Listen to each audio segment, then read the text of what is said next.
everyone.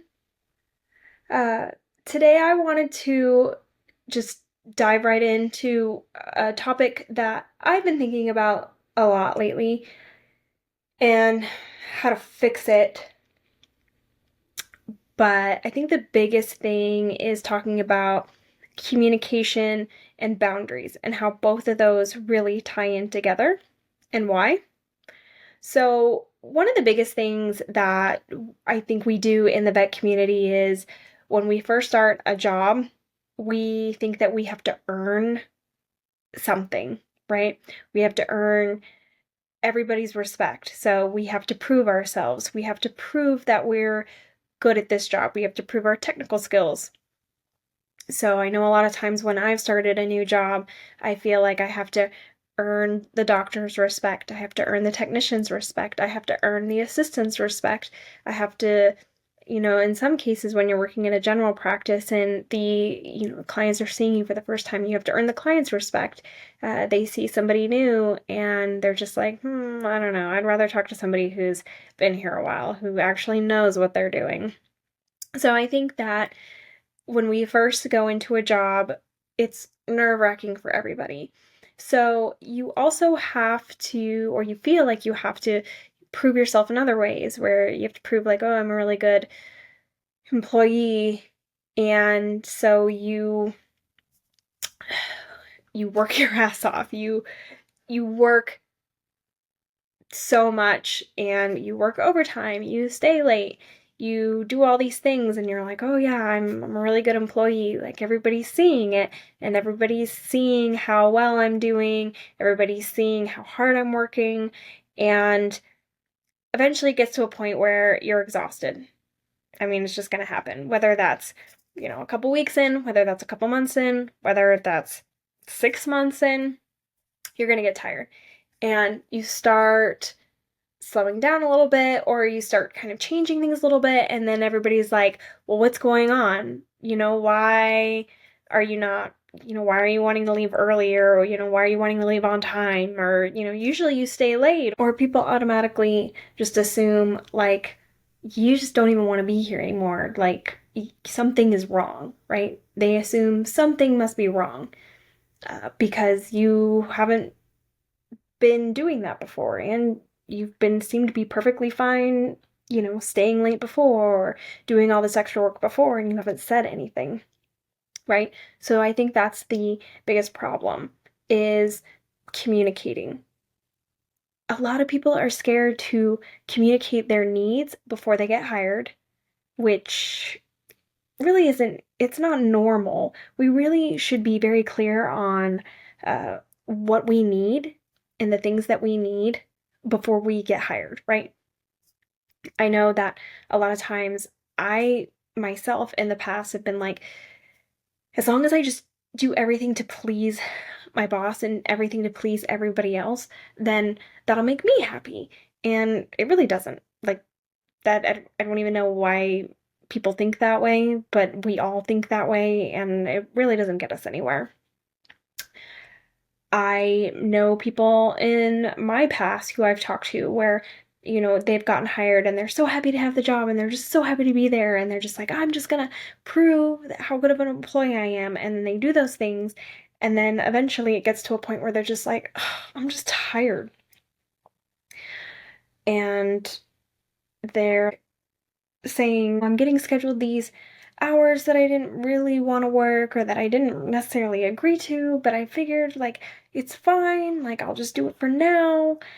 But they keep putting these shifts on me, or management keeps putting these shifts on me, or management just doesn't really seem to care, and they just keep asking more and more of me, and I don't know why.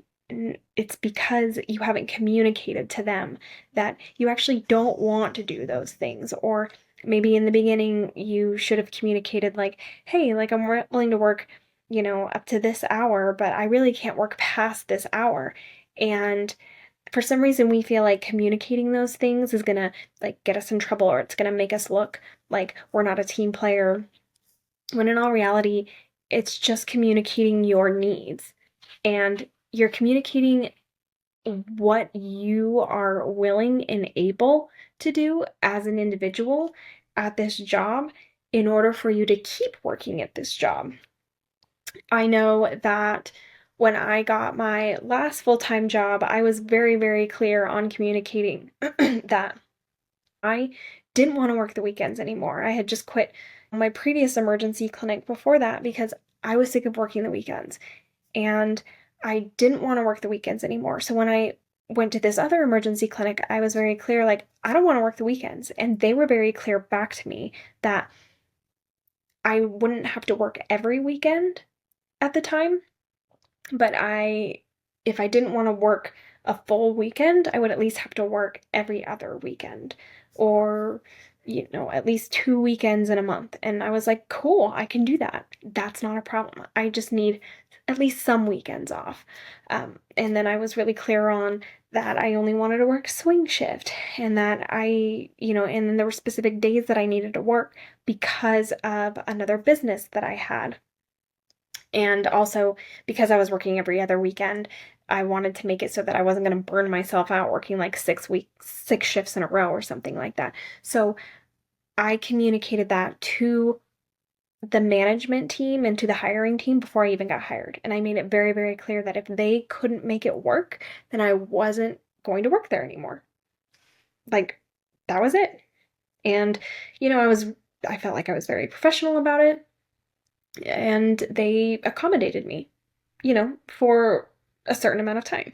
And then when it got to a point where they weren't able to accommodate that anymore, I was clear that, okay, well, I'm just not going to be able to be here as a full-time employee anymore. But and then that's kind of what got me into relief because I was thinking, hey,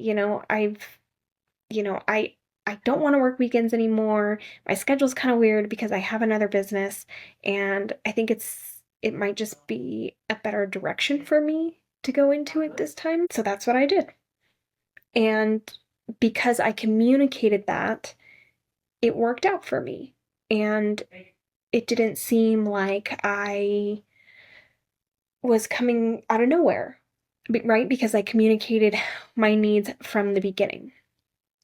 And and I also made it clear to multiple clinics before that I had worked that, hey, I will dedicate myself and my time to you when I'm on the schedule.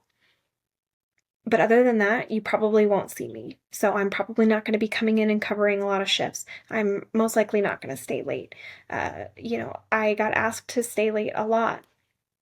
And a lot of times I said no because I had plans. And that was the truth. Whether my plans were going home to see my husband or going to the gym after work because I needed that for my own mental health and my own mental well-being, it didn't matter.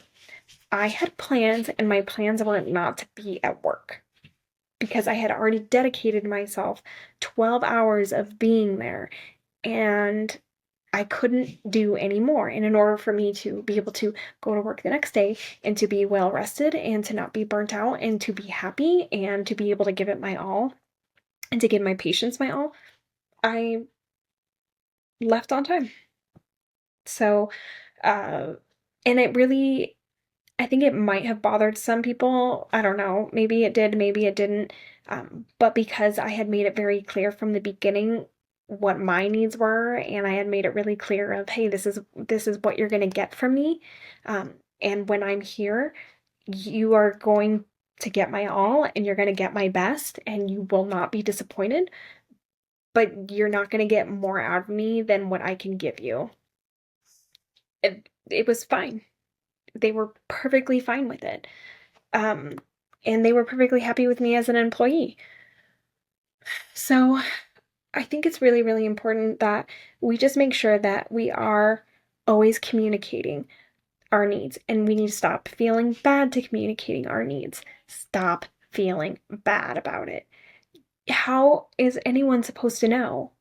How are people supposed to know what your specific needs are? How is your management team supposed to know what your specific needs are? They can't read your mind, and they're not going to try to read your mind because they already have so many other things that they're trying to focus on. So you have to be your own advocate. You have to make sure, and you have to be clear on the fact that you are getting what you need. So when we always talk about in vet med, like advocate for your patients and advocate, for the client, and, make sure that you speak up for those who can't speak for themselves. That's including you, right? Like that includes you, because we are really good at thinking about others, and we're really good at thinking about, or we're really good about thinking about our patients, but we're really not that great about thinking about ourselves. So we need to start thinking about what our needs are. And it might seem selfish, especially if it's not something that you've done before or something that you've practiced before.